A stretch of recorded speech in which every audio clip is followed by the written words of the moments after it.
Hey y'all, it's Sharon and I'm back to share another personal story with you guys about policing when I was a police officer. And if you're new to the channel, I'm a retired police officer, 20 years for Southeastern City in the US. And I was also in the military, 95 Bravo, 96 Bravo. Um, this channel was created in order to share experiences in hopes of helping others that may be in the same position, not necessarily the same job, but any job of service. And I hope my experiences help other people. So with that, I'm going to stick with the same thread we've been going on for the last couple of videos, perception and lenses that we use. And the title of this video is it's about an experience that I had, and I'll just go ahead and tell you the story. I was part of two teams that served a lot of narcotics warrants, and I was talking to my sergeant one day. I forgot, I think it was on the first team, and I was talking to my sergeant, and he said, do you know you have the most dangerous job in the city? And I was like, no, I don't. He said, yeah, you do. You're the first one in the door when we serve these warrants. And I had never thought about it like that, you know. I know there was one other female, I think there was one other female that was the shield person for her unit, and I think she was on SWAT, I'm not sure. But I didn't know of any other females that were actually on an entry team serving in the shield position. And he said, you are the first one through the door. Not that gender has anything to do with it much, but yeah, that's another story.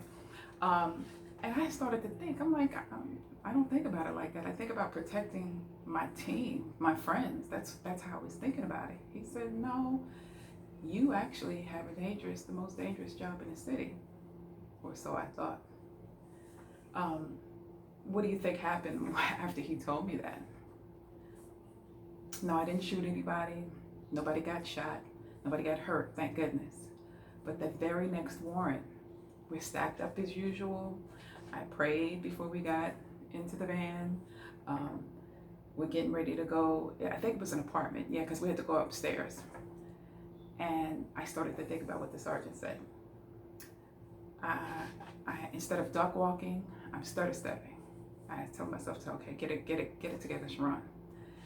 My first 3 steps up the stairs, I trip and fall. I fall forward with the Kevlar on, with the raid vest on, with the shield in my hand, weapon in my hand, the belt. All of that weighs so much. It's at least 25 good pounds extra. And I remember tripping up the stairs, and my partner pulled me back up. He said, "You okay?" I said, "Yeah, let's go. 5 more steps, I trip again. And my partner's like, okay, hold up. And it was hot in that stairwell too. And he said, okay, breathe. And I'm breathing, you know, and I'm trying to get what the sergeant said out of my head. And I'm talking to myself, okay, listen. Let's just get to the door. So I get up the stairs, the entry team, they open the door. I go in, and needless to say, everything went well. Nobody got hurt. And that's the significant part of it. But I made about 10 mistakes just on going up the stairs and entering through the door. I remember we're supposed to be duck walking and quiet. I'm stutter stepping. Mistake number 1. Mistake number 2, I tripped going up the stairs, meaning I wasn't picking up my feet. The boots are heavy enough, or carrying all that weight is heavy enough. And I thought I was being calculated, and I missed the stairs. And then mistake number 3, I should have told the team, let's just back up. Let me get my head together.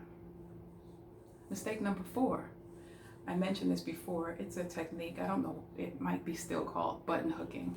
But when you that's where you take the shield and the door jamb, and you lip the door jamb with your shield because you don't want anybody poking anything in there or trying to hit you or shoot you.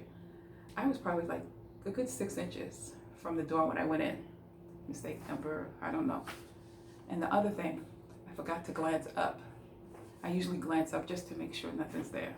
I didn't do that. So that's probably like, 6 mistakes. And I remember thinking about it afterwards, and I'm like, okay, what happened? Why did I make all those mistakes? And realize now I took on the perception and I utilized the lens of the sergeant and what he said. Now, I don't think the sergeant was being malicious or anything like that. It was just his observation. But then I let it influence my perception and the lens that I was using. We do it all the time. Think about this.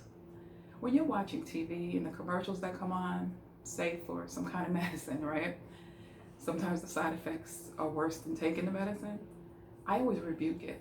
You'll hear in the commercial, your cancer. No, I don't have cancer. I will never get cancer. I say it under my breath, but I rebuke it because I don't want to take on that mindset or that lens.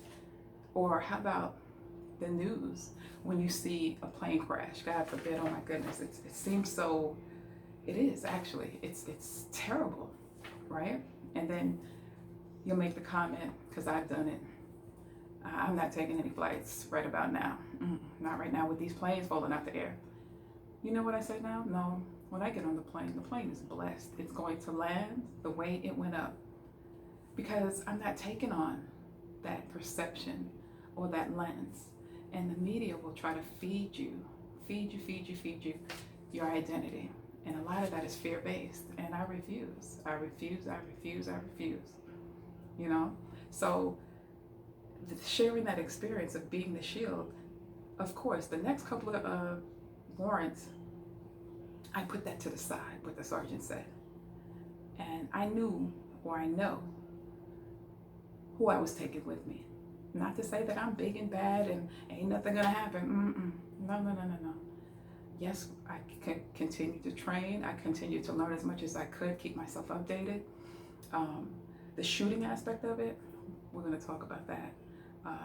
How I struggle with just standing there and shooting as opposed to doing live action. And that's always been something with the Army too.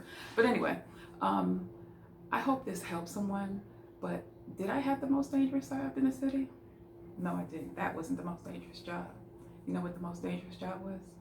Telling the truth when it concerns officers and some of the abusive things they were doing and the corrupt things they were doing. That's the hardest job to me that I've ever had, policing.